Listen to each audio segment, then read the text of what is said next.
ಬನ್ನಿ ಮುಂದೆ ಬನ್ನಿ. ನೋಡಿ ಇನ್ನು ಯಾರ್ಯಾರಿದ್ದೀರಿ ದಯಮಾಡಿ ಎಲ್ಲ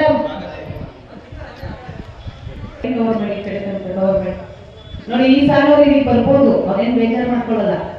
ಒಂದು ಸಾಲು ಬಾಲು ತರ ಹೋಗೋದು ಬೇಡ, ಡಿಸಿಪ್ಲಿನ್.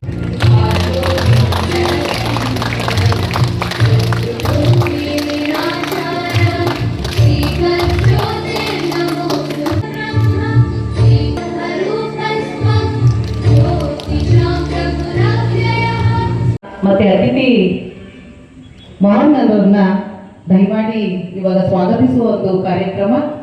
ಸ್ವಾಗತ ಅನ್ನುವಂಥದ್ದೇ ನಮ್ಮ ಭಾರತ ದೇಶದ ಪರಂಪರೆ, ಸಂಸ್ಕೃತಿ. ಬಂದಿದ್ದೀರಾ, ಈಗ ಆಹ್ವಾನದ ಮೇರೆಗೆ ಬಹಳ ಚೆನ್ನಾಗಿ ಕಾರ್ಯಕ್ರಮವನ್ನ ಆಯೋಜನೆ ಮಾಡಿದ್ದಾರೆ ಎಲ್ಲ ಇಲಾಖೆಗಳು.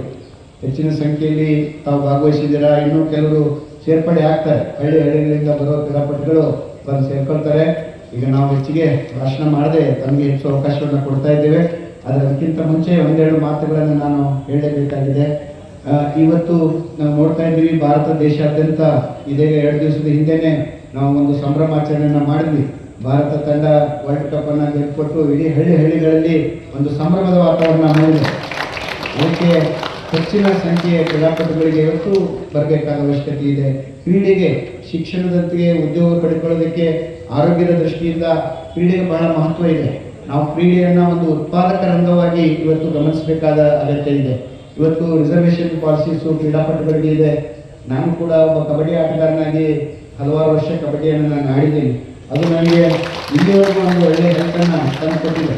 ಸೊ ಆಡುವುದು ಒಬ್ಬ ಕ್ರೀಡಾಪಟ ಆಗೋದ್ರಿಂದ ಅದು ವೈಯಕ್ತಿಕ ಆರೋಗ್ಯಕ್ಕೆ ಇರ್ಬೋದು, ಸಾಮಾಜಿಕ ಆರೋಗ್ಯಕ್ಕೆ ಇರ್ಬೋದು, ಕೌಟುಂಬಿಕ ಆರೋಗ್ಯಕ್ಕೆ ಇರ್ಬೋದು, ಮತ್ತು ನಮ್ಮ ಮನಃಶಕ್ತಿ ಗಟ್ಟಿಯಾಗುತ್ತೆ.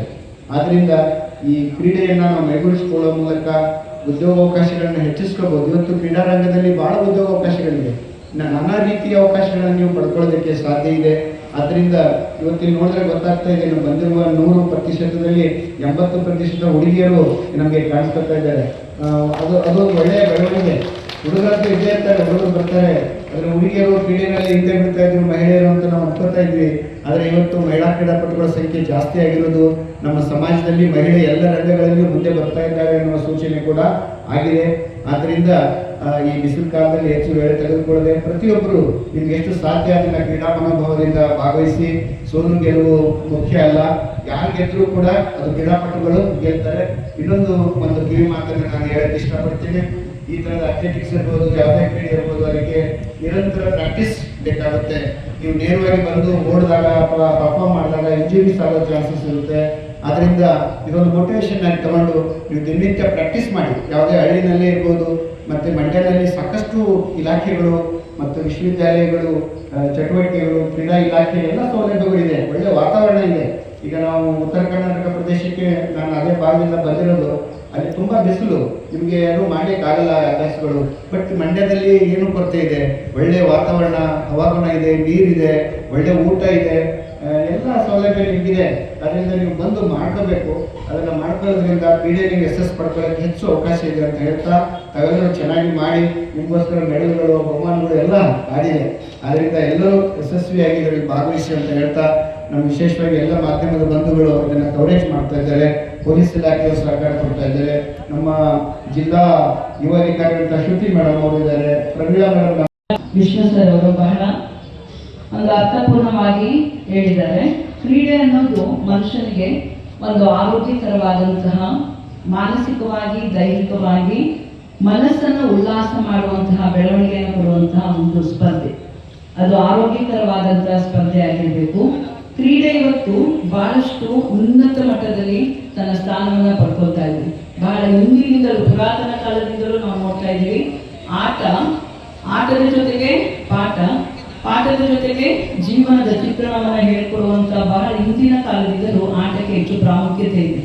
ಇವತ್ತಿನ ದಿನದಲ್ಲಿ ನಾವು ಒಳಾಂಗಣ ಕ್ರೀಡೆ ಹಾಗೆ ಹೊರಾಂಗಣ ಕ್ರೀಡೆಗಳಿತ್ತು. ಬಹಳ ಹಿಂದೆ ನಾವು ಗ್ರಾಮೀಣ ಭಾಗದಲ್ಲಿ ನೋಡ್ತೀವಿ, ಅನೇಕ ಆಟಗಳು ಪ್ರಸಿದ್ಧಿಯನ್ನು ಪಡೆದಿದೆ.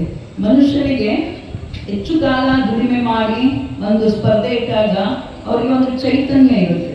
ಚೈತನ್ಯದ ಜೊತೆಗೆ ಆರೋಗ್ಯವನ್ನು ಕೊಡುವಂತಹ ಸ್ಪರ್ಧೆಗಳು ಸದಾ ಕಾಲ ನಡೀತಲೇ ಇರಬೇಕು. ನಾವು ಮಾನಸಿಕವಾಗಿ ಸ್ಪರ್ಧೆಯನ್ನು ಇವತ್ತು ಒತ್ತಡಗಳ ಜೀವನದಲ್ಲಿ ಎದುರಿಸ್ತಾ ಇದ್ದೀವಿ. ದೈಹಿಕವಾಗಿ ಯಾವುದೇ ರೀತಿಯಾದಂತಹ ಕಸರತ್ತುಗಳನ್ನ ನಾವು ಜಾಸ್ತಿ ಮಾಡ್ತಾ ಇಲ್ಲ.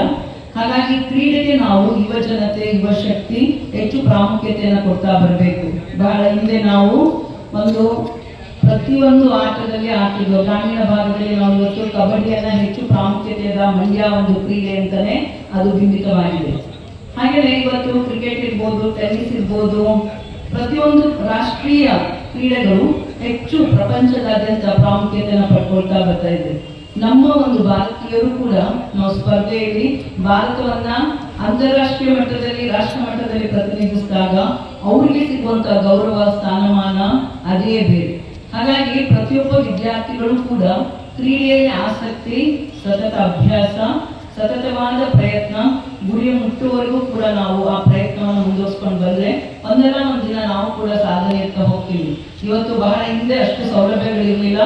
ಈಗ ಎಲ್ಲಾ ರೀತಿಯ ಸೌಲಭ್ಯಗಳನ್ನು ಸರ್ಕಾರ ಆಗಿರ್ಬೋದು, ಕಾಲೇಜು ಆಗಿರ್ಬೋದು, ವಿಶ್ವವಿದ್ಯಾಲಯಗಳ ಮಟ್ಟದಲ್ಲಿ ಕ್ರೀಡೆಗಳಿಗೆ ಹೆಚ್ಚು ಒಂದು ಪ್ರೋತ್ಸಾಹವನ್ನು ಕೊಡ್ತಾ ಬಂದಿದೆ. ಹಾಗಾಗಿ ನೀವು ಕೂಡ ಇವತ್ತು ನಾವು ತಾಲೂಕು ಮಟ್ಟದಲ್ಲಿ ಗೆದ್ದು ಜಿಲ್ಲಾ ಮಟ್ಟದ ಒಂದು ಆಯ್ಕೆಗೆ ಬಂದಿದ್ದೀವಿ. ಹಾಗೆ ಜಿಲ್ಲೆಯಿಂದ ಗೆದ್ದು ರಾಜ್ಯಕ್ಕೆ, ರಾಜ್ಯದಿಂದ ಗೆದ್ದು ರಾಷ್ಟ್ರಕ್ಕೆ, ಹಾಗೆ ಅಂತಾರಾಷ್ಟ್ರೀಯ ಮಟ್ಟದಲ್ಲಿ ಕೇವಲ 2 ಮಂದಿ ಮಕ್ಕಳು ಹೋದ್ರೂ ಕೂಡ ನಾವು ದೇಶ, ಜಿಲ್ಲೆ, ರಾಜ್ಯ, ಮನೆ, ತಂದೆ ತಾಯಿ, ಗುರು ಇವರನ್ನ ಪ್ರತಿನಿಧಿಸುತ್ತೆ.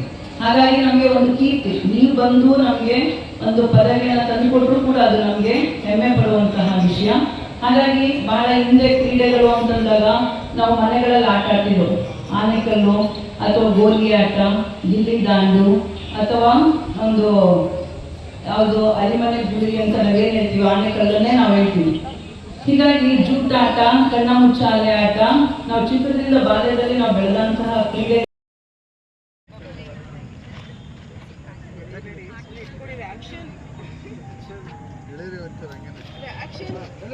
ಈಗ ರೆಡಿ ಸ್ಟಾರ್ಟ್ ಅಂತೀನಿ, ಅವಾಗ ಹೇಳಿರಿ ಮಕ್ಕಳ. Ready start.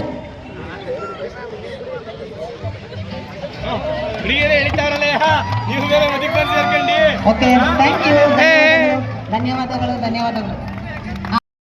ಎಲ್ಲರಿಗೂ ಕೂಡ ನಾನು ಶುಭಾಶಯಗಳನ್ನು ಕೋರಿ ನನಗೆ ಈ ಕಾರ್ಯಕ್ರಮಕ್ಕೆ ಆಹ್ವಾನಿಸಿ ಹರ್ಷ ಅವರು ಮತ್ತು ಇತರ ತಂಡದವರು ಎಲ್ಲ ಸೇರಿ ನನ್ನ ಆಯೋಜನೆ ನನಗೆ ಬಹಳ ಕೆಲಸ ಮಾಡಿದ್ದಾರೆ. ನನ್ನ ಕರೆದು ಈ ಥರದ ಒಂದು ಕಾರ್ಯಕ್ರಮ ಉದ್ಘಾಟನೆ ಅವಕಾಶವನ್ನು ಕೊಟ್ಟಿದ್ದಕ್ಕೆ ಅವರಿಗೆ, ಮಾಧ್ಯಮದ ಬಂಧುಗಳಿಗೆ ಮತ್ತು ವಿಶೇಷವಾಗಿ ಎಲ್ಲ ಕ್ರೀಡಾಪಟುಗಳಿಗೆ ನಾನು ಅಭಿನಂದಿಸಿ ವೇದಿಕೆಯಲ್ಲಿರುವ